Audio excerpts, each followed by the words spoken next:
Hello friends, मैं doctor Surendra Verma आपका अपने चैनल पर स्वागत करता हूं। दोस्तों, हमारी बैलेंस डाइट में विटामिन का होना बहुत ही जरूरी है। कई बार किसी के अंदर विटामिन की कमी होती है तो डॉक्टर उसको विटामिन के सप्लीमेंट्स लिख के देता है, लेकिन कई लोग अपनी मर्जी से वो विटामिन सप्लीमेंट्स जरूरत से ज़्यादा खा लेते हैं, जिसको हम ओवरडोज कहते हैं।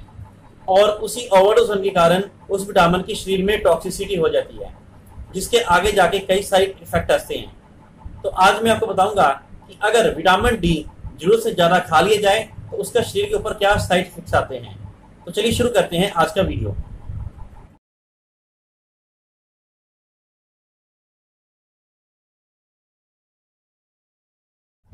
विटामिन डी हमारे शरीर में हड्डियों और मसल्स को मजबूत बनाने के लिए बहुत जरूरी है।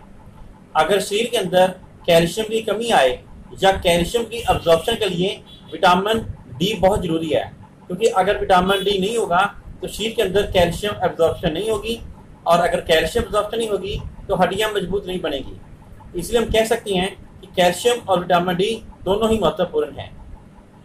एक अडल्ट पर्सन के लिए रोजाना 600 इंटरनेशनल यूनिट्स विटामिन डी की आवश्यकता होती है, जो कि हमें सनलाइट से मिल जाती है। लेकिन कई पर्सन ऐसी जगह पर काम करते हैं जहाँ पर सनलाइट नहीं मिलती है, तो उनके अंदर विटामिन डी की कमी आना शुरू हो जाता है, जिसके चलते वो डॉक्टर से मिलकर विटामिन डी के सप्लीमेंट्स खाना शुरू कर देते हैं। लेकिन इनको थोड़ी देर के लिए खाना होता है, ज़्यादा से ज़्यादा 6 से 8 हफ्ते के लिए हम खाते हैं।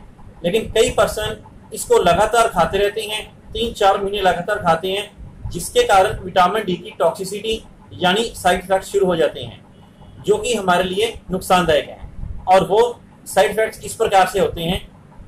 तो सबसे पहला लक्षण है कि अगर किसी के पेट में बार बार दर्द हो रहा है, उसको भूख नहीं लगती है और उसको कभी कब्ज हो जाती है और कभी लूज मोशन हो जाती हैं, और उसकी हिस्ट्री है कि वो विटामिन डी के सप्लीमेंट्स ले रहा है, तो ये पक्की बात है उसके अंदर विटामिन डी की ओवरडोज हो गई है। इसके लिए आपको चाहिए कि आप डॉक्टर से मिलके विटामिन डी का टेस्ट करवा लें, ताकि पता चल सके कि ओवरडोज हुई है या नहीं है। अन्य लक्षणों में आता है बहुत जल्दी थकान होना और जरूरत से ज़्यादा प्यास लगना। कई बार मरीज को ज़्यादा उल्टियाँ और लूज मोशन होने से पानी की कमी आ जाती है और डिहाइड्रेशन की वजह से उसको प्यास लगती है। इसलिए विटामिन डी की ओवरडोज होने में ये सिम्टम कॉमन पाया जाता है। और अगर जरूरत से ज़्यादा विटामिन डी लेते हैं तो ज़्यादा कैल्शियम एब्जॉर्प्शन होती है, जिसके चलते किडनी स्टोन बनने के चांसेस रह जाते हैं। तो अगर किसी को बार बार किडनी स्टोन हो रहे हैं तो उसको अपने विटामिन डी का लेवल चेक कराना चाहिए कि यह बढ़ा हुआ तो नहीं है। इसके बाद उसको विटामिन डी के सप्लीमेंट्स खाने चाहिए। इसलिए दोस्तों, आपको अगर कोई भी फूड सप्लीमेंट्स या विटामिन सप्लीमेंट्स ले रहे हैं तो अपने डॉक्टर की सलाह के अनुसार ही लें। कितने समय तक लेनी है ये आपको आपका डॉक्टर ही बताएगा। आशा करता हूँ दोस्तों कि आपको ये जानकारी अच्छी लगी होगी। अगर ये जानकारी आपको अच्छी लगे तो मेरे इस वीडियो को लाइक करें, शेयर करें और चैनल को सब्सक्राइब करें। Thank you.